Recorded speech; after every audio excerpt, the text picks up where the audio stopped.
ती बातमी अशी की दादरमधील कबूतरखाना परिसरात पोलीस बंदोबस्तात वाढ करण्यात आली आहे। मुंबई महापालिकेकडून कबूतरखान्यावर ताडपत्री लावण्याचं काम सुरू आहे आणि याआधी लावलेली ताडपत्री आंदोलकांनी फाडली होती।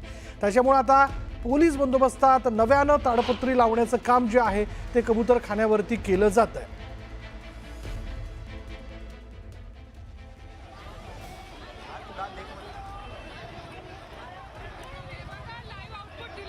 यापूर्वी आंदोलकांनी ही ताडपत्री फाडली होती आणि त्यानंतर आता पुन्हा एकदा पोलीस बंदोबस्तात नव्यानं ताडपत्री लावण्याचं काम जे आहे ते दादरमधील कबूतरखान्यावरती केलं जात आहे। सुप्रीम न्यायालयाच्या निर्णयानुसार इथं कबूतरखाने असू नयेत किंवा कबुतरांना कुणी खाद्य टाकू नये, कारण कबुतरांच्या विष्ठेमुळे आणि त्यांच्या पिसांमुळे जे आजार बळवत आहेत त्या विषयाला घेऊन याचिका दाखल करण्यात आलेली होती आणि त्यावरती न्यायालयानं हा निर्णय दिलेला आहे। आणि त्यानंतर आपण बघतोय आंदोलकांनी ही ताडपत्री फाडली होती।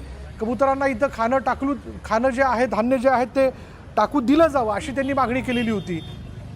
ही सक्ती चालणार नाही असं आंदोलकांचं म्हणणं होतं आणि त्यानंतर ही ताडपत्री फाडल्यानंतर आता पुन्हा एकदा नव्यानं तिथे ताडपत्री लावली जाते।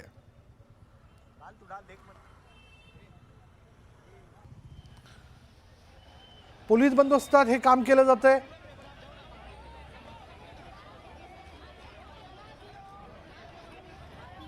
काही गटांचा हे कबूतरखाना बंद करण्याच्या विषयाला घेऊन विरोध आहे आणि तो विरोध लक्षात घेता आणि यापूर्वी झालेलं आंदोलन लक्षात घेता पालिकेकडनं आता तिथे ताडपत्री लावण्याचं काम वेगानं केलं जातंय।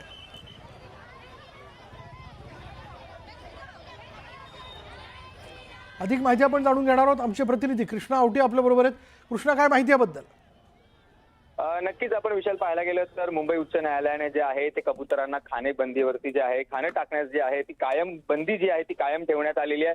आपण पाहू शकतो एकंदरीत कबुतरांना जे आहे गेल्या काही 2 दिवसांपासून आपण पाहायला गेलं तर अगदी ट्रेवरती जे आहे ते कबुतरांना ट्रेवरती ठेवून, वाहनांवरती ट्रे ठेवून, लोखंडी ट्रे ठेवून त्यावरती कबुतरांना खाणं ठेवलं जात होतं आणि गेल्या काही दिवसांपूर्वी जे आहे आंदोलन देखील जे आहे ते कबूतरखाने इथे करण्यात आलं होतं आणि त्याचबरोबर जे महानगरपालिकेकडून ताडपत्री शेड तयार करण्यात आलं होतं ते देखील जे आहे ते तोडण्यात आलं होतं।